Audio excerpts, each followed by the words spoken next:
Salut tout le monde, c'est Taverntech. Aujourd'hui, on parle productivité et notamment des outils que j'utilise au quotidien qui me font gagner 30, 40 ou 1 heure dans ma journée.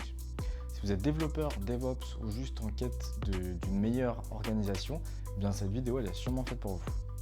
On va voir quels outils j'utilise et comment vous pouvez les implémenter dans votre quotidien pour vous faire gagner, comme je vous ai dit, 30, 40 ou même 1 heure dans votre quotidien. Allez, let's go, c'est parti!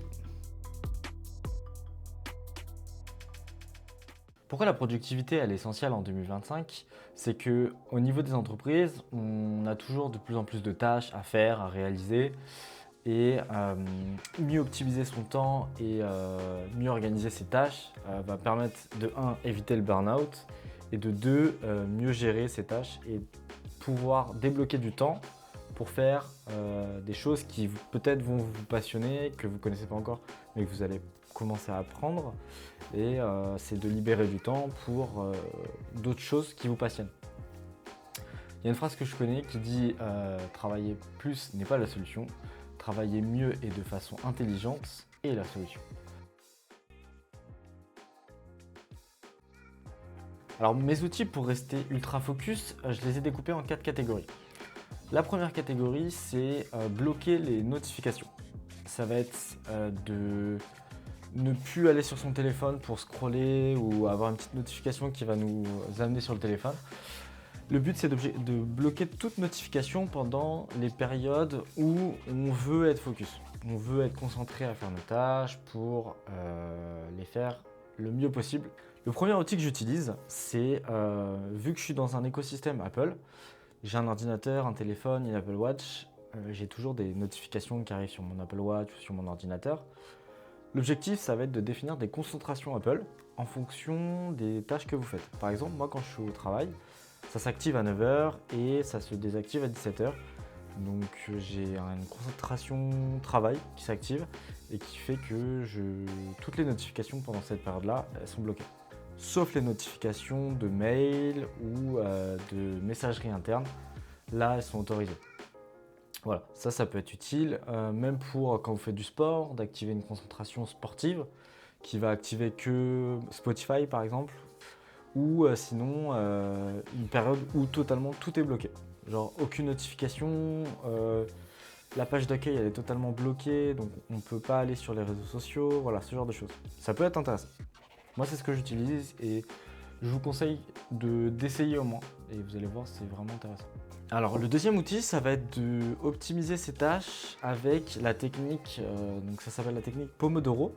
C'est le fait de travailler focus pendant un laps de temps et ensuite de faire une pause et de pouvoir aller divertir son esprit, son cerveau à ce moment-là.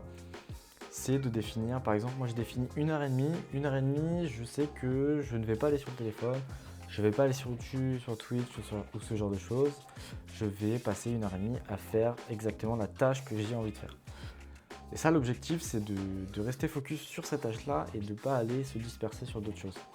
Et ensuite, on se laisse un petit laps de temps pour laisser notre cerveau aller divaguer ailleurs et faire autre chose. Voilà, moi normalement c'est 25 minutes pour 5 minutes de pause, mais moi je préfère faire 1 h 30 pour 20 minutes de pause. Je trouve ça plus productif. Voilà. Et le troisième outil que j'utilise, c'est pas un logiciel, c'est plus un produit, c'est les écouteurs Apple. Les écouteurs Apple, je les active la plupart du temps quand je suis au boulot dans des open space. Moi, je trouve qu'il y a beaucoup de bruit et que j'arrive pas à me concentrer avec le bruit envoisinant. J'utilise l'AirPod et j'active le Noise Cancellation pour ne pas entendre les discussions à côté. Donc ça c'est vraiment bien si jamais vous avez du mal à vous concentrer avec des bruits ambiants, ça je vous le conseille. Voilà. On va passer à la deuxième catégorie, c'est les outils pour organiser mon travail, faire les différentes tâches, pouvoir bien organiser les projets, ce genre de choses. Le premier outil, vous le connaissez sûrement, c'est Notion. J'en ai parlé dans mon entourage, ma copine l'utilise maintenant, ses amis aussi, mes amis l'utilisent aussi. C'est de pouvoir organiser en fait son esprit sur un outil. Donc moi j'ai différents projets sur Notion. Et ensuite dans ces projets, j'ai les différentes tâches que je dois réaliser. Par exemple pour YouTube, j'ai différentes vidéos qu'il va falloir que je sorte. Quand est-ce qu'il faut que je les sorte, pour quelle audience, les tags, ce genre de choses. et ça va aussi de pouvoir faire mon scripting, donc notamment quelles idées j'ai envie de parler dans la vidéo, comment je la fais, quelles illustrations je peux rajouter, ce genre de choses. Et pareil pour le scripting, donc pour faire des pages de blog, je fais la même façon.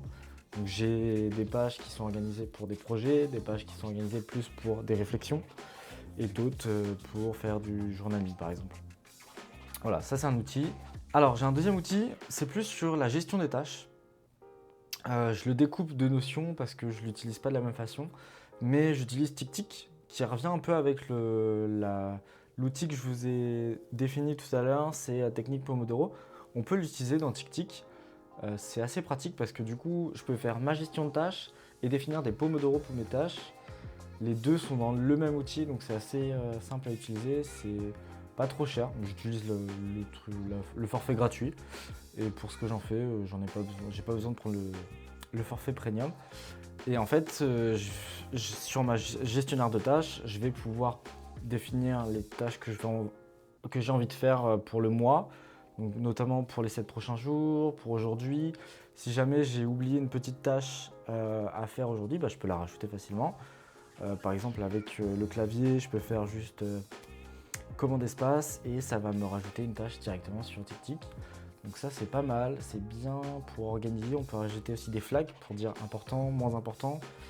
Et après, on a aussi d'autres graphes qui permettent d'afficher les tâches en fonction de l'importance. Le dernier outil que j'utilise, c'est le calendrier d'Apple, parce qu'en fait, j'ai linké tous les calendriers sur mon calendrier d'Apple, et en fait, ça me permet de voir tous mes événements sur tous mes services Apple, donc téléphone, Apple Watch, ordinateur, et du coup, ça me permet de plus louper d'événements grâce à ça. Comme ça, j'ai des rappels. Je peux rajouter aussi des commentaires, des liens URL pour ajouter de la doc ou ce genre de choses. C'est assez pratique et voilà. La troisième catégorie, ça va être tout ce qui est automatisation. Donc, quel outil on peut utiliser pour automatiser des petites tâches qui sont désagréables à faire tous les jours. Le premier outil, c'est peut-être, vous le connaissez peut-être, c'est Make que j'utilise, mais il y a aussi Zapier, mais qui est un peu plus cher. Make, je l'utilise que en forfait gratuit parce que j'ai que 2 cas d'usage, dont le premier que je vais vous expliquer, même vous montrer. En fait, je récupère à partir d'informations sur GitHub des releases des projets et ensuite je vais mettre à jour un tableau sur Notion qui va me permettre d'être à jour sur les différentes releases qui sont sorties sur chaque projet. C'est assez cool, c'est juste des requêtes API et en fait c'est exécuté tous les mois ou toutes les semaines je crois. Et ça me permet en fait d'être à jour sur mon Notion pour avoir toutes les releases de chaque projet que j'utilise. Voilà. Le deuxième outil que j'utilise, c'est plus, donc il y en a un qui est Raycast, qui va plus être d'automatiser des commandes en fait, des raccourcis où ça va activer des automatisations sur mon ordinateur et ça va me permettre de, par exemple, quand je sais que je veux commencer à faire une vidéo YouTube ou à faire de l'editing sur une vidéo YouTube, je peux activer un bouton qui va me permettre en fait de lancer tel logiciel, ouvrir Notion et commencer à m'ouvrir DaVinci Resolve pour modifier ma vidéo. Donc ça c'est assez cool. Sinon vous avez aussi le shortcut Apple qui permet de créer des raccourcis à partir du centre raccourci et après juste avoir besoin de cliquer sur un bouton qui permet de faire une liste de tâches. C'est assez cool. J'utilise par exemple pour désactiver le mode avion quand je désactive mon alarme le matin ou par exemple même d'activer la 4G quand je sors de chez moi ou d'activer le Wi-Fi quand je reviens chez moi.